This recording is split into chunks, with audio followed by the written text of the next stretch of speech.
Why are we here, Chris? What problem are we solving? So look, CHASNZ was established around about 18 months ago with the view to improve health and safety in the construction and building sector. So look, we're a not-for-profit and a non-government organisation, but I guess you'd have to say that, over the last 18 months, we can see the construction industry really upping their engagement with health and safety, and there's a lot of really good intent there. But unfortunately, we're not seeing the results that we'd like to see in the timeframe that we'd like to see them. So we're not reducing the number of fatalities, and you'd have to argue that 2019 is probably our worst year for fatalities in construction for over 10 years. So to date, this calendar year, there's been 14 fatalities in construction, including a member of the public. So on average, when we look over the past 10 years, it's been 6 to 7. 14, I think, is more than just an aberration. I think it's a real call for change.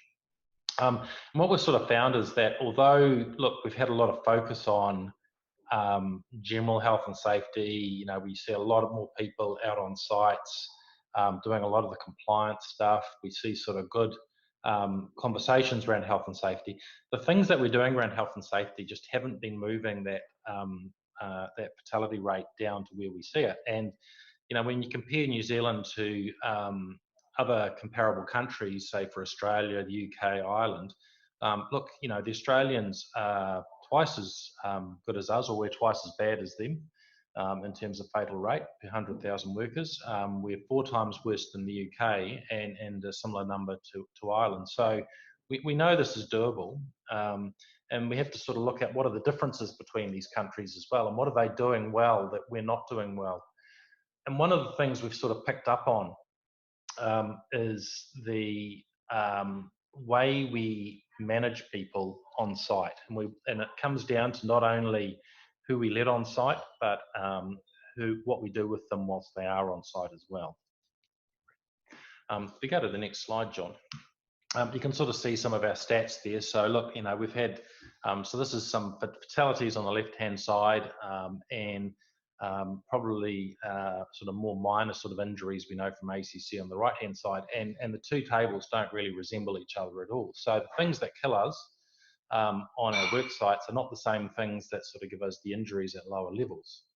And what we've sort of identified is we know that there are a number of critical risks associated with construction sites in particular. And if you think about construction, it's an unusual industry in that it's all about change. There's no other industry I can think of where the whole point of the industry is to create change on a daily, if not hourly basis. So the old adage is, if you walk onto a construction site, have a look around, close your eyes for 3 minutes, open them, it'll be completely different, sort of a lot of things going on 3 minutes later. So there's a lot of inherent risk and a lot of volatile risk on our construction sites. Where we work is volatile from a conditions point of view. So we have Mother Nature doing things to us every day. We also work out in the public. So we've got roads and people using those roads, heavy traffic, light traffic going on all the time. So the conditions are volatile. And then overlaid on top of that are a whole lot of high risk or inherently risky activities, such as working at height, craning, confined spaces, working with electrical equipment, working around mobile plant, working near or in the middle of traffic. So all those things sort of come part and parcel with construction and often get overlaid on top of each other to create a really volatile risk environment. A lot different than, say, manufacturing. So when you go onto a manufacturing site, you're pretty much walking into the same factory every day, doing the same kind of thing every day, and that risk profile is there, but it remains pretty static. Even arguably, you'd look at agriculture to say, hey, look, I know there's some seasonal things in there, but pretty much you're doing the same thing sort of year in, year out. And the risk profile isn't as volatile as a construction site. So what can we do, given that's our lot in life and that's what construction means? One of the things that we've done in the past is we've focused on training Some sites have focused on assessing people's knowledge. We've focused on site inductions, and we've focused on supervision to varying degrees, but you'd have to say that we've actually done this quite inconsistently, depending on which site you've been on and which part of the industry is there. I'd just like to acknowledge as well, we've actually got Brett Murray on the line from SiteSafe. Are you there, Brett?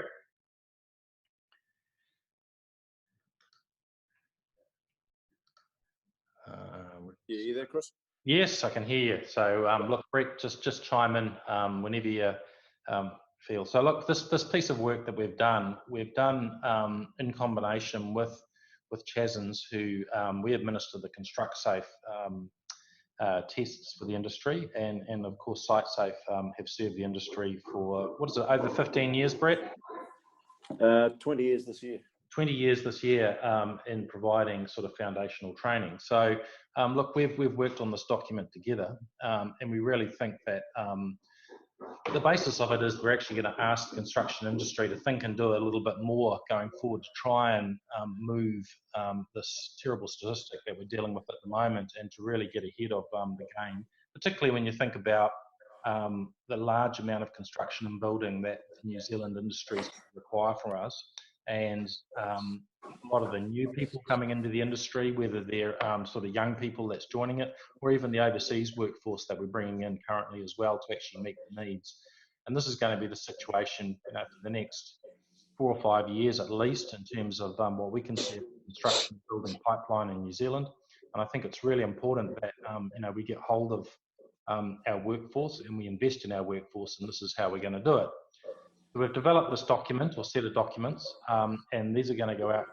We're consulting on them now. We'd really like to get the views of the people like yourselves, and we'll just go through some of the highlights from the document now, just to sort of cover the main things that are in the document. So, John, if you want to go to the next slide. So, look, just a reminder that, look, you know, this does hark back to the Act. So we do need, you know, all organisations in New Zealand, you know, need to make sure that we look after our workers, and not only our workers who work for that organisation, but also people who carry out work on behalf of our organisation as well, such as subcontractors. We also have a specific duty to control the means of entering and exiting the workspace. So some of this stuff is actually called out in the Act. So this document that we're building now really describes construction, how we see that being done in the future. So if you go to the next one, John. Maybe if we just, John, if you just take over and talk about, first of all, lightly the 4 main components. Yeah, cheers, Chris. Look, I mean, I think the key thing to call out here is that the purpose really of this site access guide is to provide clarity for industry on what the expectation is for bringing people into construction sites and construction work. And really the primary aim here is to actually help make things better, particularly for our workers, in terms of making it easier for them to understand what it is they need to be able to get onto work sites, but also as well for workers, so that they for them to get the development support that they need to allow them to be successful at their work, which is really what we all want. And so these 4 key aspects that we're looking at are all really honed around, you know, decluttering and making it really easy to understand what's needed, and making sure that employers take their responsibilities seriously around developing their people and making sure that people who are being developed are adequately supervised. And really, that, you know, just to call out that 3rd piece, this is really about making sure that people get the information that they really need to keep them safe when they turn up to new work sites, because there is variation across our industry, and those critical risks that Chris mentioned manifest themselves in quite different ways depending on whether you're in residential building or civil construction and or commercial building, and actually even within those different sectors of the industry, those risks and the critical controls that we use to protect our people vary considerably in some cases. So look, well, let's explore the first aspects of this document, which is foundational learning.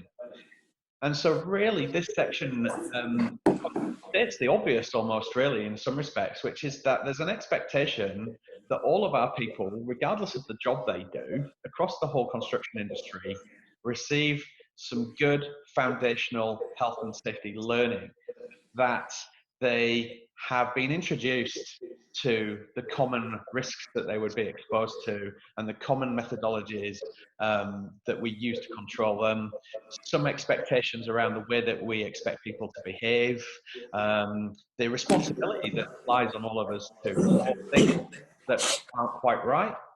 And so really that's the key part. And taking opportunity that Brett's on the call, it might be worthwhile just giving Brett a moment to really talk about the intents of foundational learning and what this document's trying to achieve.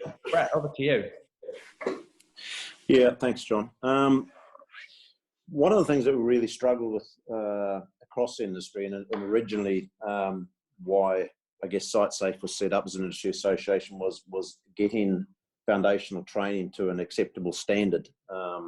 Back in '99, there were some pretty horrific years leading up, and ACC and the Department of Labour came to industry and said, look, you guys need to get your act together. And I guess one thing that SiteSafe have tried to do with the foundational passport, and put aside the passport's part of it in terms of site access and just talking about the foundational training, was get training at a standardised level, so we know where the bar is set, and having industry backing and input into setting that level is really important. So that's what we've tried to do and continue to do, and obviously we're also looking at revamping the passport, kicking off in December with both the civil and foundation one, to ensure that we remain relevant in terms of what we're teaching people for that site access, and working with CHASNZ, with John and a reference group on aligning the foundational training, obviously with the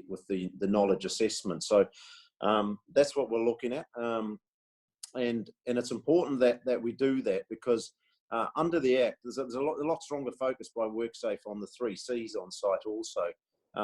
And for principal contractors particularly, they need to know when subcontractors are coming on site, what standard those workers have been trained to, because they have a duty to know that, and they need to satisfy themselves that they've been trained to the required standard.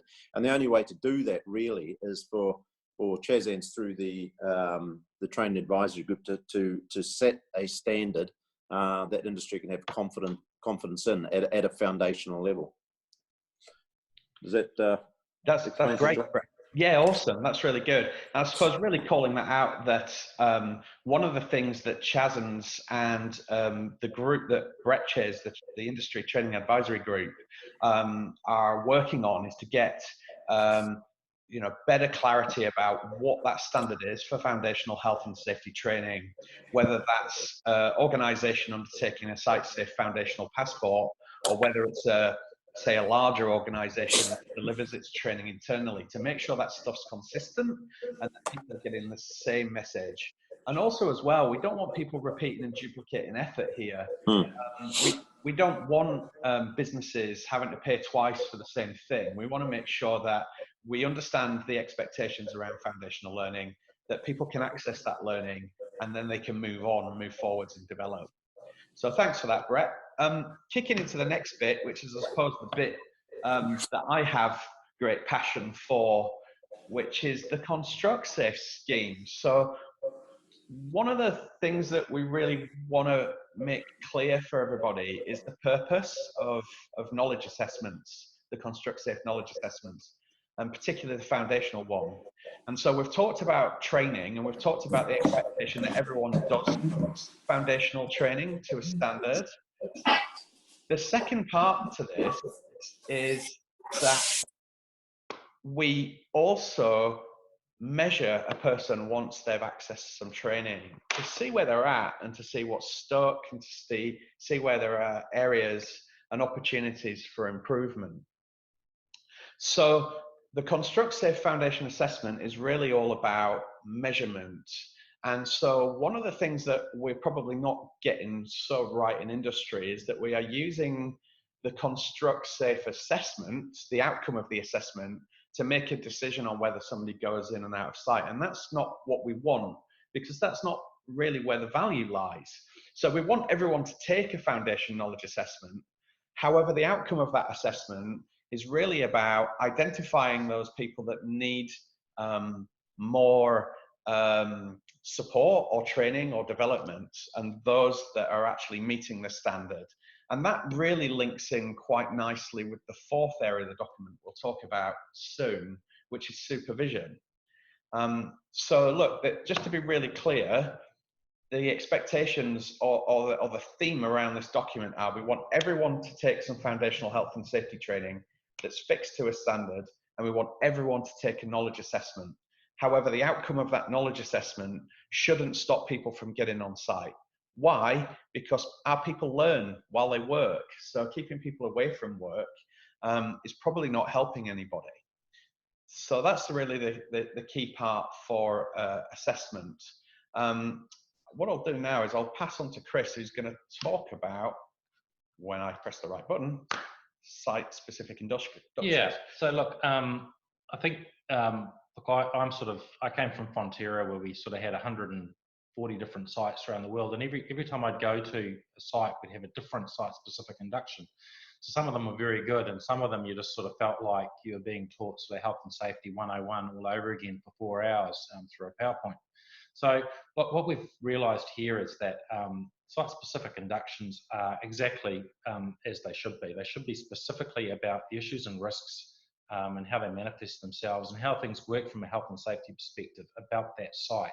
We shouldn't be recovering basic health and safety knowledge that we've already covered in foundational learning, because to be honest, that's look, it's a waste.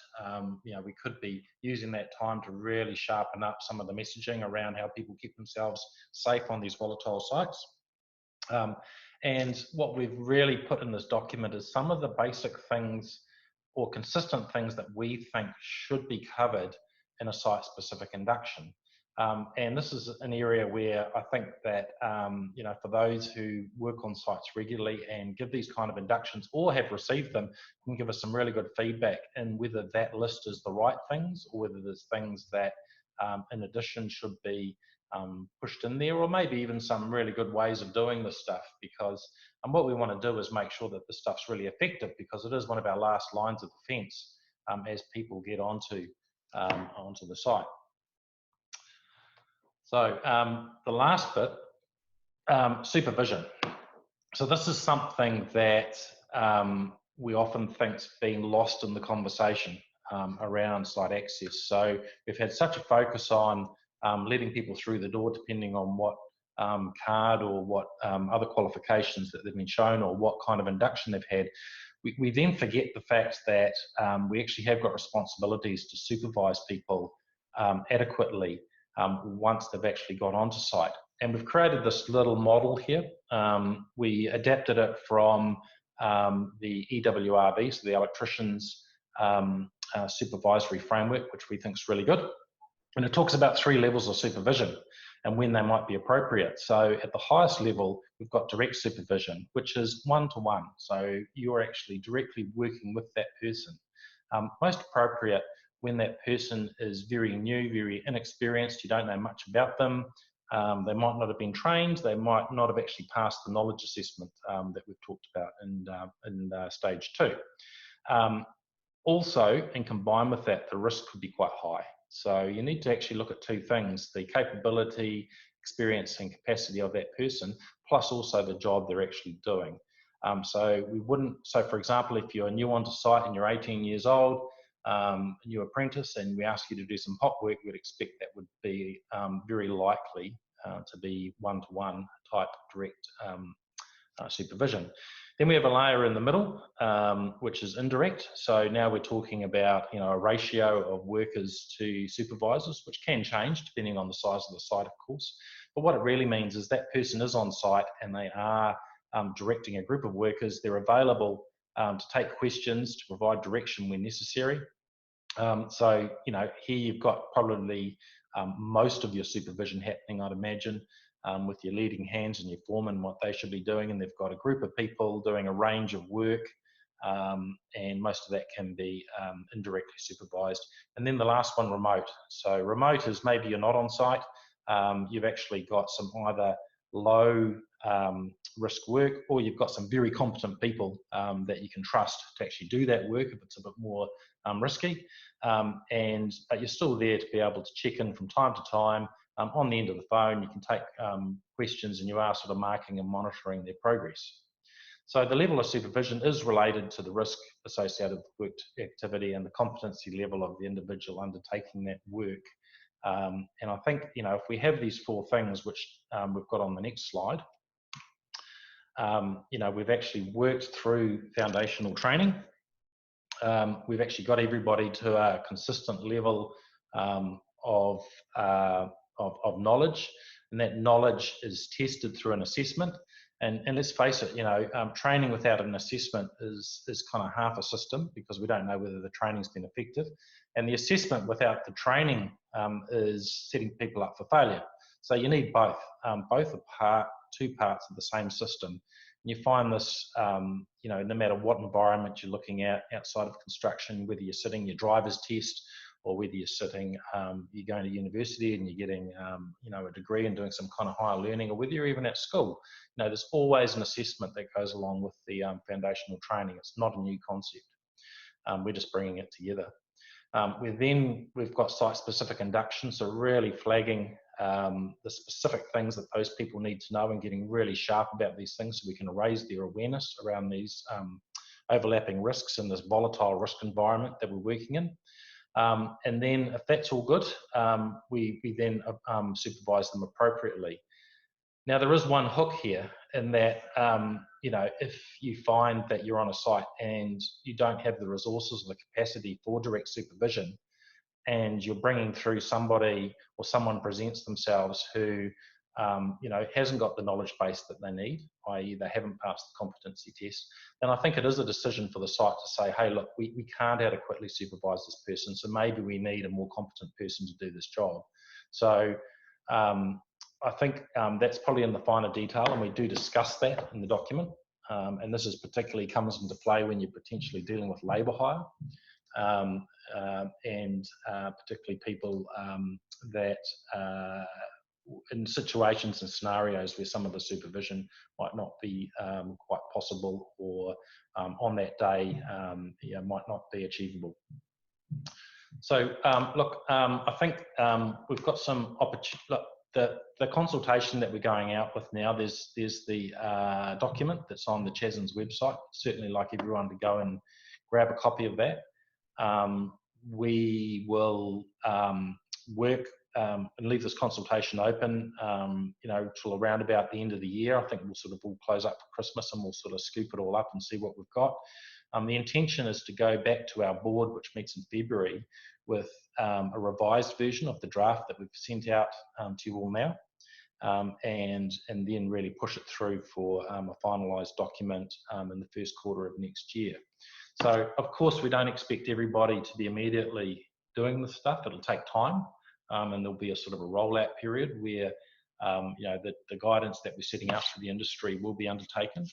It is a big job, but we're pretty committed to making sure that we are making the right investment in our growing workforce.